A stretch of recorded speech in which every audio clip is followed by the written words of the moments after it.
Hello, seventh graders. It's me, Mr. Stark. It is Friday, and we're going to take a look at some early thoughts on where life came from, and then we're going to go over some of the notes that I'll be sharing that I shared with you on Google Classroom.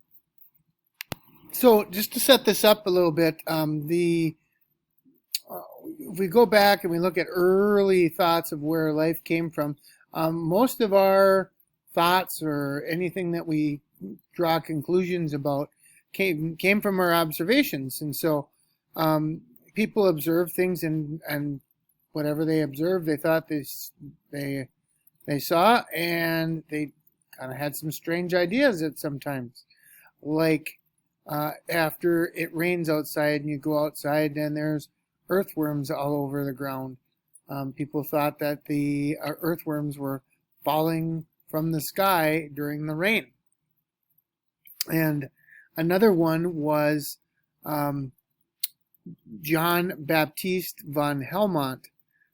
He wrote a recipe one time for making mice. He just basically said, put a jar of grain in the corner, cover it with a cloth, and in no time you will see mice coming from that jar that contains the grain. So all of this was in an effort to what the thoughts of the time were, because they didn't have any other ways to disprove it, was spontaneous generation, that living things just popped up from non-living things. So here we have, if you look at von Helmont's picture here of the mice coming from the grain. Put the jar in the corner and the mice will spring up out of the jar of grain and start popping out of there. So those were just observations that people made, and that's what early thoughts. Years later, people started to become a little bit more educated and didn't think that these were good possibilities, so they started designing experiments that would disprove spontaneous generation. These were some of the first controlled experiments, ones that we just looked at in our scientific method unit. Francisco Redi in 1668 was one of the first ones to try and disprove spontaneous generation. So in 1668, Redi had done an experiment to try and disprove spontaneous generation. At this time, people thought that maggots grew from decaying meat. So here's the experiment that Redi did. He took 3 jars. This set of jars had no lids on it. This jar had lids that were tightly sealed, and these jars had like a cheesecloth over the top. This set of jars allowed the flies access to the meat. This set of jars with the lids, no access for flies to get to the meat. And this set of jars, the cheesecloth, prevented flies from getting to the meat. After a period of time, the open jars, the flies were in there laying their eggs. The larvae were in there breaking down the meat, and eventually more flies were given birth to in these jars. The flies were able to provide food for the maggots, and so those jars had flies in them. These jars were sealed, did not allow the flies to get in there. The meat just kind of withered away and decayed and broke down. These jars, same thing, meat decayed, withered away, broke down a little bit. But on top of the cheesecloth were the eggs that the flies laid, and they were captured. Okay, so Redi used this to disprove spontaneous generation by proving that the maggots came from the eggs that flies laid on the meat, not the meat itself. Another scientist that started to attack the spontaneous generation theory was Lazzaro Spallanzani. And what Spallanzani did is he took these 2 flasks and he boiled them. They had like a broth in them, and the boiling sterilized all the broth, and so this broth was sterilized but then left open, and after a while the broth was then contaminated again because the air was allowed to fall into, or organisms that were in the air were allowed to fall into the jar. And the second jar, or the flask, he sterilized it. Nothing in there, no organisms in there. He stoppered it. He left it stoppered. No organisms could develop. Nothing could get in. But as soon as he released the cork, very soon after, there was microorganisms developing in that broth. So if the flask was stoppered, the microorganisms couldn't get in the broth. If it was unstoppered, the microorganisms could get in there. So again, here we're chiseling away at spontaneous generation and going more towards biogenesis, which is bio means life, genesis means creating. So life comes from other living things. This is basically the theory with biogenesis. Another scientist that would conclusively disprove some spontaneous generation was Louis Pasteur. You might have heard of Louis Pasteur with pasteurized milk.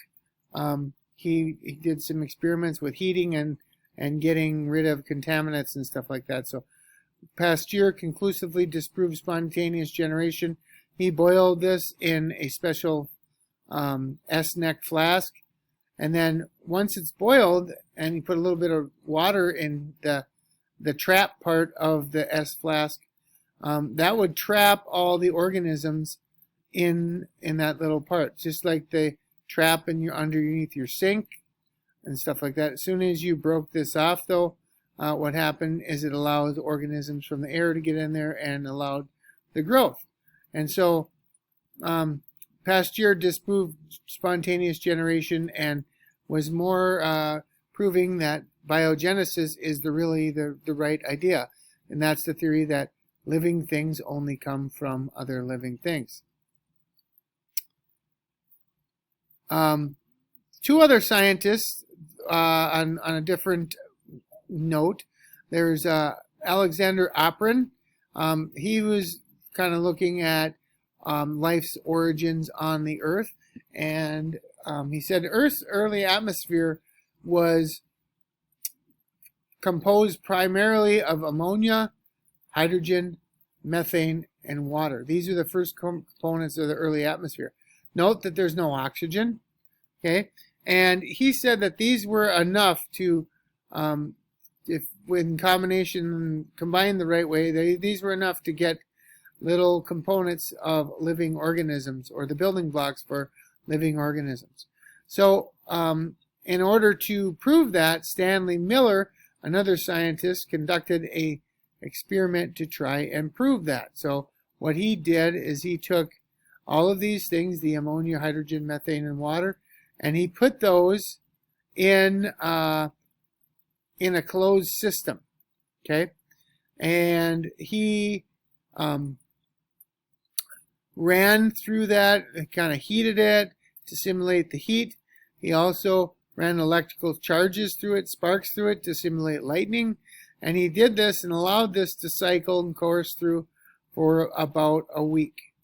And after a week, he went in there and looked at what was produced, and he produced amino acids, the building blocks for proteins, sugars, and other organic compounds.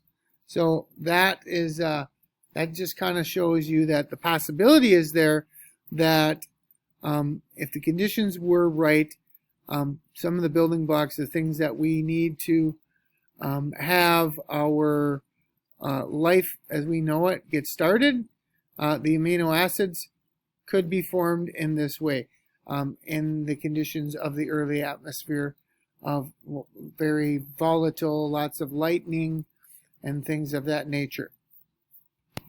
So let's go back and take a look at just a quick review of what we have here for where life came from. Originally, spontaneous generation was the theory. Living things were generated by non-living things. A couple of scientists that John Baptist von Helmont wrote a recipe for making mice by placing a grain-covered jar in the corner. After that, there was multiple attempts to try to disprove spontaneous generation. The first controlled experiments were done. Francisco Redi did the one with the meat and proved that maggots did not generate from meat, but they actually came from other flies and the eggs that they laid on the meat. We have Lazzaro Spallanzani proved that boiling substances can help to disinfect or kill microorganisms. And if you expose them back to the air, those microorganisms will fall into there and start growing again. And finally, Louis Pasteur came onto the scene, and he disproved that spontaneous generation and laid the foundations for biogenesis. That is the theory that living things only come from other living things. And then Alexander Operin and Stanley Miller went after life's early origins on the Earth. Operin had ammonia, hydrogen, methane, and water were the first components of the Earth's atmosphere. And then Miller designed an experiment to prove that these things, under the right conditions, could indeed did produce the building blocks for proteins and the building blocks of life, amino acids. So there you have it. I'll post this video on Google Classroom. There will also be a copy of the pages 10 through 13 from the green textbook that you can use to help you answer the questions on where does life come from, the study guide from chapter 1. Thanks. Have a great day. Bye.